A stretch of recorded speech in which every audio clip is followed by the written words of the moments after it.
Hello everyone and welcome to a quick guide for the Dawnbreaker dungeon in Season 3. And don't forget to hit that subscribe and like button for more gaming content. I'll quickly show the route I took for this guide. You will also see this as we go into the details. Interrupt the bolt from the Shadow Mage as much as possible throughout the dungeon.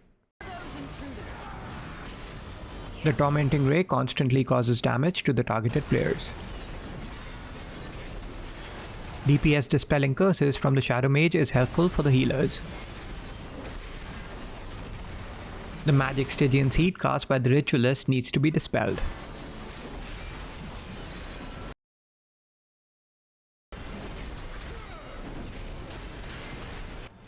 Lust is a good option for the second double pack pull. The second pack comes down once everyone is on the ship. The commander puts a bleed on the tank that hurts quite a bit, so have defensives up. He also casts Abyssal Howl, which puts a shield on mobs and increases their damage done. The other mobs in this pack are the same as earlier. Once defeated, you fly off to the two ships to deal with the mobs there and plant the bomb. Interrupt the bolt casts as much as possible. Spider casts Bursting Cocoon that damages the targeted player for some time before it explodes. Heal through and use defensives if available.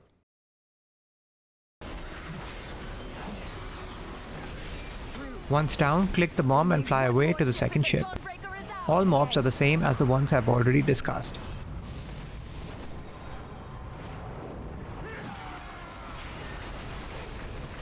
Plant the bomb and fly back to the main ship.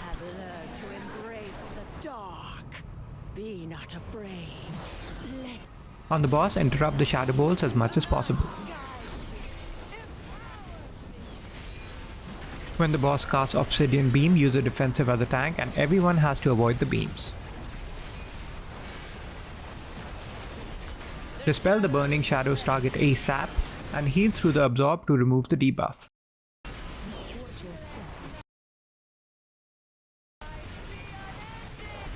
The boss will periodically cast Collapsing Night. Targeted players move out ASAP and tank repositions away so that people have space during the beam.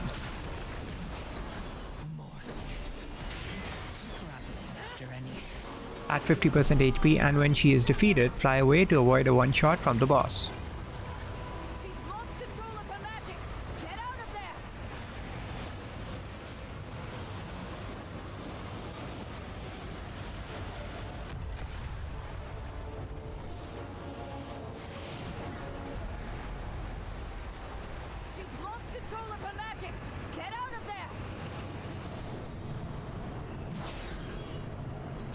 In the next two packs, avoid the circles on the ground from the shadow.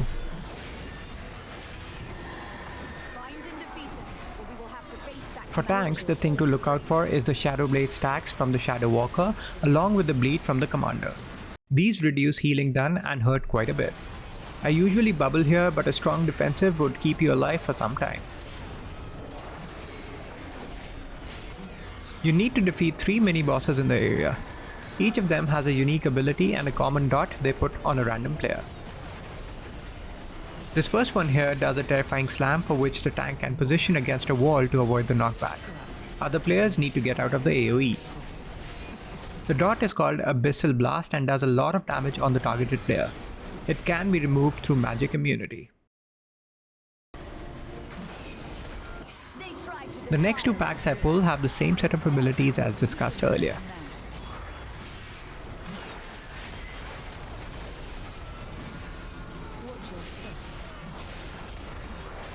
Now fly to the second commander. This one's unique ability is AoE damage.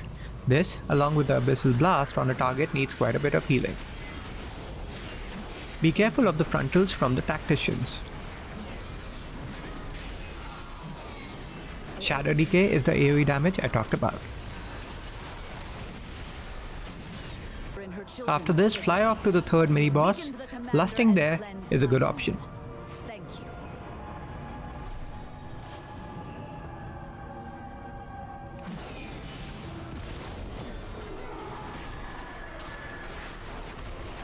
This one's unique ability is Dark Orb. The targeted player should face the orb in a straight line either towards the north or south, avoiding any walls.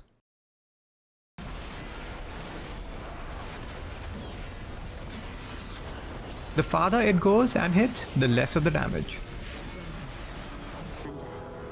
Next, I basically clear this area out in 2 to 3 pulls, which has mobs having the same abilities as I showed earlier.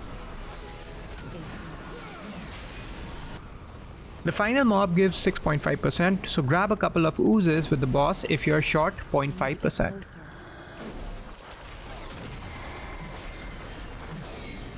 I'm out of range.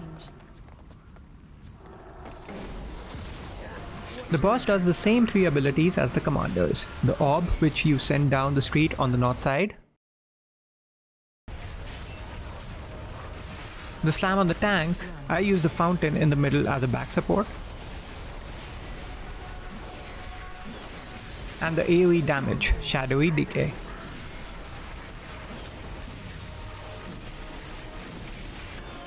He also has one more ability where he spawns ads.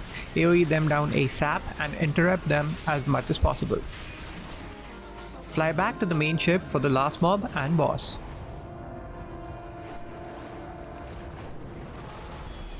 Spread out for the tormenting eruption. Healers need to heal through this damage on 2 targets. Defensives are helpful. AoE down the ads spawns ASAP. As soon as the big ad dies, if you feel someone is going to aggro the boss, just go in and start tanking, otherwise he would blast the group with AoE and cause a wipe. For the boss, avoid the expel webs on the ground. Move the rolling acid to the right or left depending on where its trail is. Heal through the AoE, and at this time 3 bombs will land on the ship. Players need to pick them up and throw them on the boss before they explode. You do this twice and phase 2 begins. When phase 2 begins, you need to either follow the boss, grab the orbs, and get to the final area, or just use boosts to directly get there.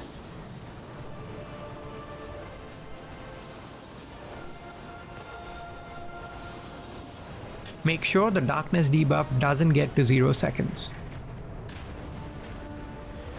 The additional ability in this phase is strands, where 2 players need to move out, drop the webs to the sides, and then use a speed boost to detach and get out. The rolling acid ability removes these from the ground when it goes over these webs. No bombs to deal with in this phase during the AoE damage. Get the boss down to 60% and you win. And that's it. Please subscribe to the channel for more gaming guides and the latest gaming content. Thank you for watching.